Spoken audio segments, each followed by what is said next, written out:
In this video, I'm going to be showing you how to do an oil change on your Sea-Doo Spark Trixx. So this is the same for any Sea-Doo Spark, whether it's a Trixx or not, but in this video, we're going to be working on a Trixx. So what we got here is our oil that we're going to be using, an oil filter, and the tool that we're going to need is a suction tool. So everything is going to be linked in the description that I'm using. So this tool right here that you're going to need is going to be linked in the description. I've used it on many projects and it's held up great, so the exact link will be down in the description, as well as the oil change kit for this. I'm going to leave the Sea-Doo one down in there with the Sea-Doo filter and the Sea-Doo oil if you guys want that. I had a short time frame, so I wasn't able to order in the original oil and filter, so I went to my parts store and I got oil and a filter for it. So if you guys want to go get it same day, what you're going to be looking for is this Quicksilver ATV 4-stroke oil. So this is just a power sports oil, and it's 5W40 is what these Sea-Doos recommend, full synthetic. So this is what you're going to be looking for. And then a filter you can pick up in store that's always stocked is K&N filter, and so it's a KN 152 filter is what you're going to be wanting.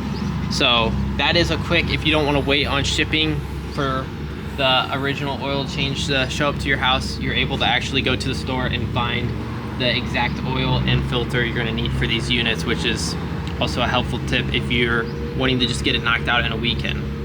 So right here we got this cap. You're going to remove your cap. It's going to reveal your dipstick. We're going to pull the dipstick out, and we're actually going to suck the oil out of the dipstick using our tool. Then on this side, you're going to twist and unlock this tab right here,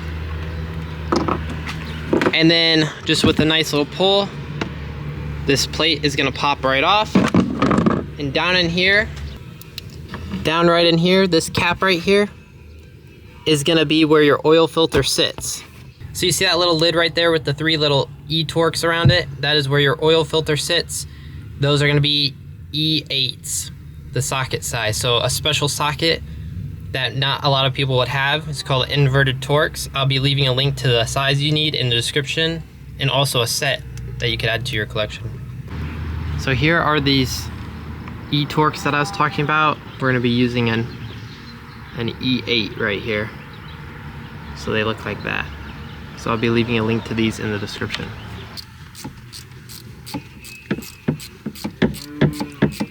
So I broke them all free. I recommend once you break them all free and you can hand spin them, hand spin them out, and be very careful because this is where it can go from easy to hard. If you drop one of these bolts, it's not going to be easy getting it out of here. So take your time with this. Maybe have a magnet present as well. Another tip, if you're using extensions like this, these sockets can fall off the ends and fall down into there. So you can always electrical tape your stuff together too if you're getting nervous that you might drop your socket in there. So I just got the cap off, so that's what's down in there. We're gonna be pulling out the filter now. If I can, it's kind of tricky. I'm using some channel locks because I tried grabbing it with my hand. It did not want to come out. So I'm just using these to grab both top side of the filter. There we go. Just don't drop.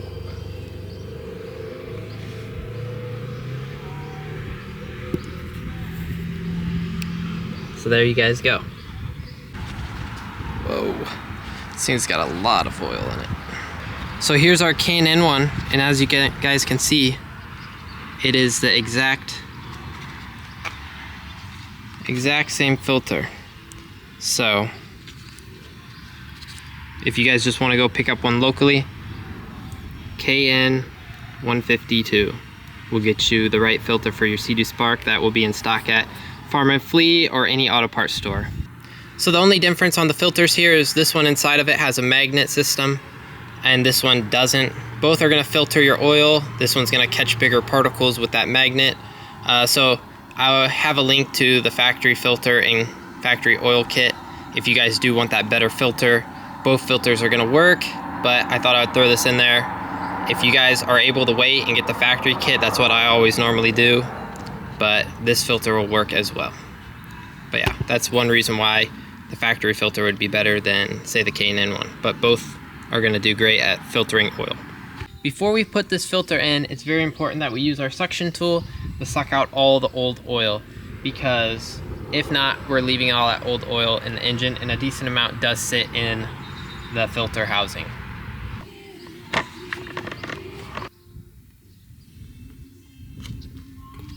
So I spun this guy into here, and I've put our first attachment on, which is this hose size. It comes with many hose sizes. And we're just gonna stick this down into the housing to the lowest point, and we're gonna go ahead and start putting a vacuum inside our tank. So now I've built up a vacuum in our tank.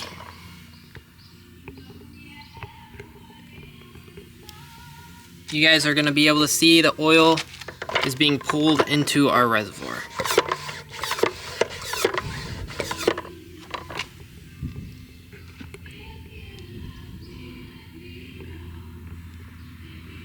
You can hear the air hissing through the line, and you see the line has no oil in it anymore.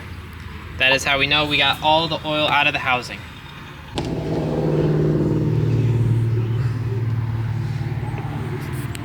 If you're experiencing that this fill cap is stuck, you can use a pair of pliers like that, and it will break it free. Super easy and effortless, so you don't have to sit there and struggle and look like an idiot.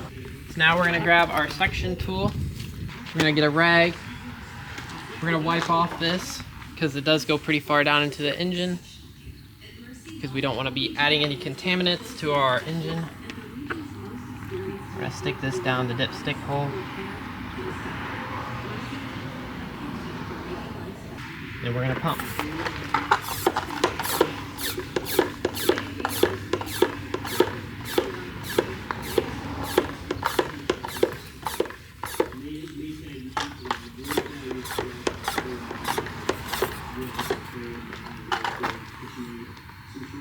You want to give it a few taps to make sure you're at the very bottom of the reservoir.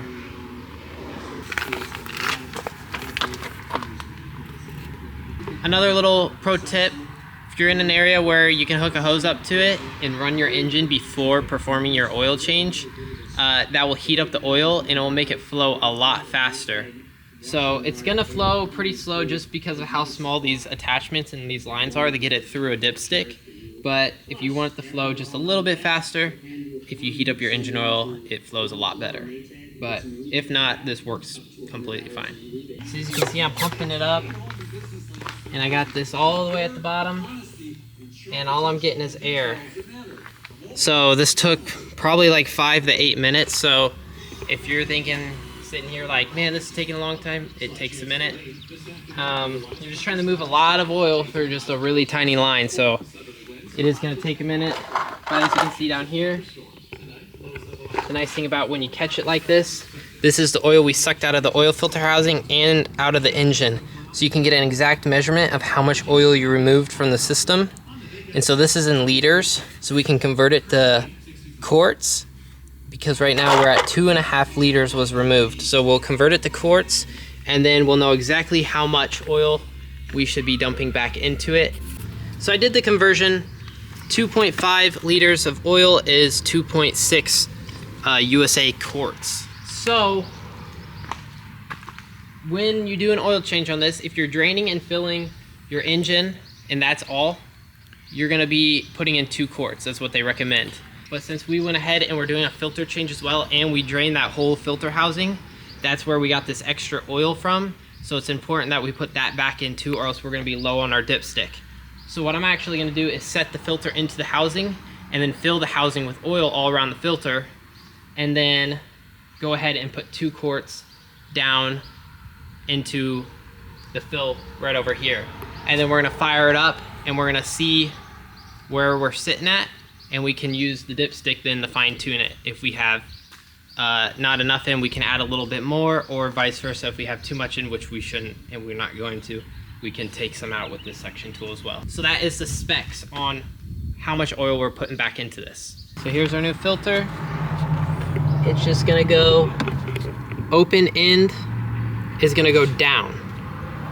Closed off end is gonna go facing up. And you just press it in right there. You're gonna wanna put your new seal on here, and it just sits right on this cap right here on this lip. And then put a little bit of oil around it just to lubricate the seal so it's easier to get it off next oil change. So now I'm gonna be adding the oil to the oil housing. It's good to have a good set of funnels for this. If you guys don't have a good set of funnels, I'll link my favorite funnels down in the description that you can purchase with your kit. But yeah, let's get this oil poured in. So now that I put a little bit of oil into the oil filter housing and I've tightened that cap back up and everything's sealed up there, I'm gonna be putting 2 quarts of oil into the engine bay. So I'm buttoning up this one, and I told my dad to get started draining some oil out of this one, and within like 30 seconds to a minute of draining oil, it was doing air, and it was no longer sucking in oil. And so he's like, that's not right. And I look at it, I'm like, well, I know why. So you see this one's perfectly on the trailer, nice and level, but this one's super crooked. So we're draining oil from this side of the engine that's high up, and all the oil is sitting on this side of the engine that's low since it's not sitting right on the trailer. So that's another thing. Make sure your jet ski is on a level, flat surface, not on an incline or decline, and make sure it's sitting flat on the trailer. So that's a very important step in this. So as you guys saw, I got my oil added into here. Now this is the part where you're gonna wanna hook up the hose to it and run the jet ski. So what you do is start the jet ski, then turn the water on, and then let it run for maybe 3 or 4 or 5 minutes, and then shut the hose water off and give it a couple revs, and then turn the jet ski off. Once it's all nice and warmed up and the oil's flowed all around through, pull your dipstick and check it, and you should be able to see the level at which your oil's at. If you need to add a little bit more, go ahead and do that. If it's a little overfilled, just use your suction tool and suck a little bit out. And yeah.